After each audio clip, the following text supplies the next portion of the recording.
A very good morning to all of you, class 12th. Today we are going to continue our chapter Cultural Developments, Buddhism and Sachi Stup. And our topic for today is Growth of Jainism. Growth of Jainism, Jainism ka growth. Teachings of Mahavir Swami became very popular among the common masses, and various sections of the society were attracted to Jainism. जो भी महावीर स्वामी ने teaching दिया, जो भी सिखाया, जो भी उनके प्रिंसिपल्स थे, वो बहुत ज़्यादा क्या हुए, पॉपुलर हुए लोगों में, और सोसाइटी के बहुत अलग अलग सेक्शंस में भी बहुत ज़्यादा जैनिज़्म ने लोगों को बहुत अट्रैक्ट भी किया.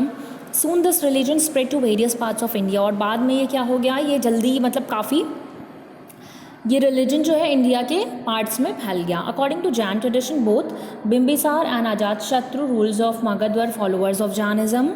Udayan, the successor of Ajatashatru, was also a devotee of Jainism.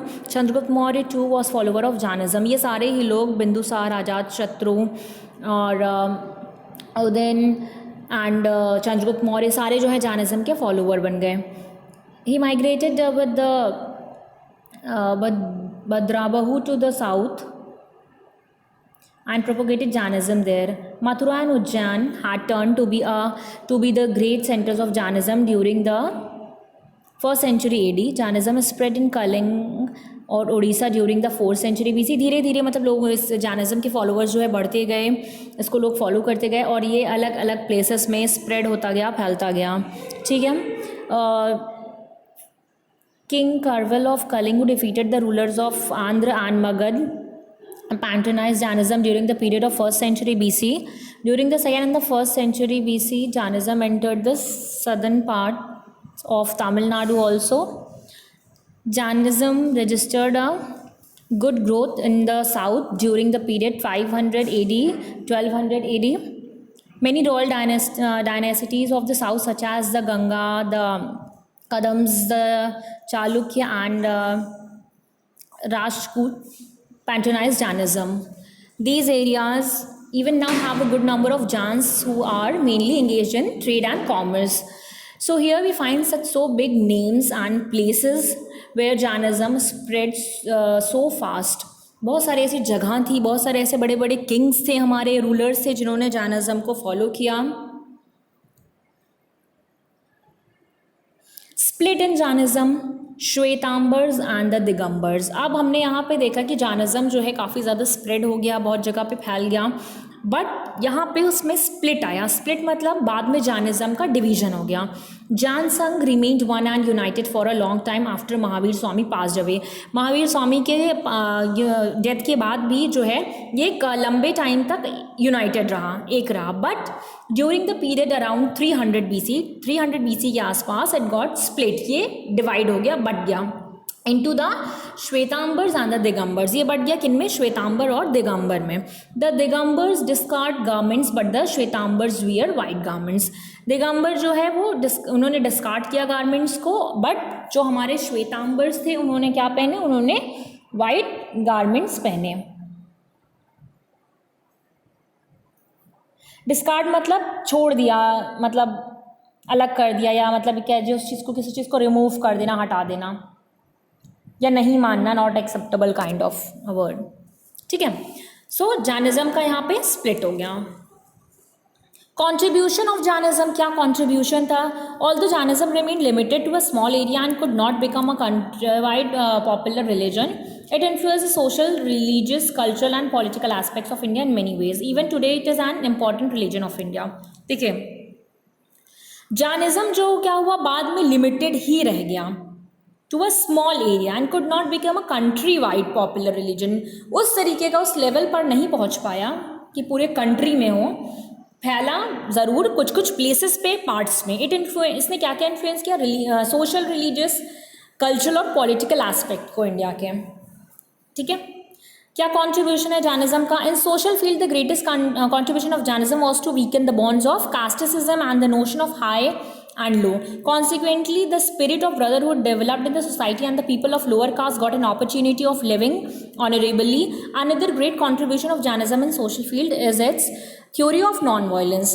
अब जैनिज़्म में ने सोशल फील्ड में क्या किया, बहुत ज़्यादा अच्छा कंट्रीब्यूशन था। इन्होंने जो कास्टिसिज्म है उस चीज़ को ख़त्म किया, उस चीज़ को वीक बनाया, यानी कहीं ना कहीं उस चीज़ को इन्होंने कम किया। तो इससे क्या हो गया, ब्रदरहुड की फीलिंग आई लोगों में, भाईचारा डेवलप हुआ, और जो लोअर कास्ट के लोग थे उनको अच्छी अपॉर्चुनिटी मिलना शुरू हुई, वो काफ़ी अच्छे से उन्होंने रहना स्टार्ट कर दिया। और इनका एक कंट्रीब्यूशन था नॉन वायलेंस, अहिंसा के लिए। इन्होंने थ्योरी चलाई ऑफ नॉन वायलेंस की, ठीक है। Next, the religious contribution of Jainism was equally great. अब इनका रिलीजियस कंट्रीब्यूशन कैसा था, वो भी बहुत अच्छा था, because of its influence many evils of the Hinduism. जो भी हिंदुइज्म की बुराई थी उसको इसने बहुत इन्फ्लुएंस किया, वर ऑल्सो रिमूव्ड, और उन चीज़ों को, उन गलत चीज़ों को, उन इवल्स को इसने रिमूव किया। The bondage of caste system started weakening and people were relieved of expensive agents and rituals. क्योंकि कास्ट सिस्टम वीक होता जा रहा था तो इससे क्या हो गया, हर किसी को एक इक्वल ट्रीटमेंट मिलने लगा, एक इक्वल प्लेस बनती गई, इक्वल राइट्स होते गए, तो धीरे धीरे things are far better than before, चीज़ें बेहतर होती गई, बनती गई। Number 3, Jainism made a laudable contribution in the cultural growth में भी है इनका contribution. The followers of Jainism, in order to propagate their religion, penned high rank literature in vernacular language. अब यहाँ के लोगों ने क्या करना शुरू कर दिया, अपने रिलीजन को फैलाना, प्रोपोगेट करना, उसका प्रचार जैसे हम कहते हैं, प्रोपोगेट करना शुरू कर दिया, और उन्होंने वर्नाकुलर लैंग्वेज यानी अपनी लोकल लैंग्वेज में लिखना भी शुरू कर दिया literature. Okay, the Jain scholars composed the earliest important works in अपभ्रंश and prepared it's first grammar. अब इन्होंने यहाँ धीरे धीरे लिखना स्टार्ट किया, अपने लोकल लैंग्वेज में आए, कंपोज करना शुरू कर दिया। The influence of jainism in the political field में क्या इन्फ्लुएंस था, was also significant. Its doctrine of non violence turn the common masses into peace loving people and gave rise to dislike for war and bloodshed. The following of the principle of non-violence gave rise to peace and prosperity, but also led to some evil influences on politics. अब इन्होंने political field में क्या किया, non violence का theory चलाया, ठीक है। इन्होंने एक प्रिंसिपल चलाया नॉन वायलेंस का और लोगों में फैलाया। उसके वजह से क्या हुआ, बहुत पीस आया, लोग अच्छे से रहना शुरू किया। But Indian army became week for not having taken any part in battles. इन्होंने क्योंकि नॉन वायलेंस चलाया, वॉर करना इन्होंने एकदम मना कर दिया, उससे क्या हो गया, हमारा इंडियन आर्मी जो है वो कहीं ना कहीं वीक पड़ गया, क्योंकि अब वो बैटल नहीं कर सकते थे, क्योंकि नॉन वायलेंस का थ्योरी चल गया। Consequently the Indian rulers fail to face the foreign aggressor successfully. अब यहाँ पे इसका रिजल्ट क्या आया कि हमारे जो इंडियन रूलर्स थे वो फेल हो गए किस चीज़ में, फॉरेन अग्रेसर्स जो भी थे, यानी कि लड़ाई या जो भी आपके वॉर होते थे उसको करने में, या फॉरेन के जो भी अग्रेसर्स थे उनके साथ वो सक्सेसफुली नहीं आगे बढ़ पाए because of this theory. Thus it would be fair to state that jainism influenced Indian life in many ways. तो यहाँ पे हम ये कह सकते हैं कि जैनिज्म ने इंडियन लाइफ को बहुत सारे वेज में इन्फ्लुएंस किया, whether it is social, religious, political और cultural. So I hope you can understand about the growth of Jainism, split in Jainism and contribution of Jainism easily. So that's all for today. Thank you so much.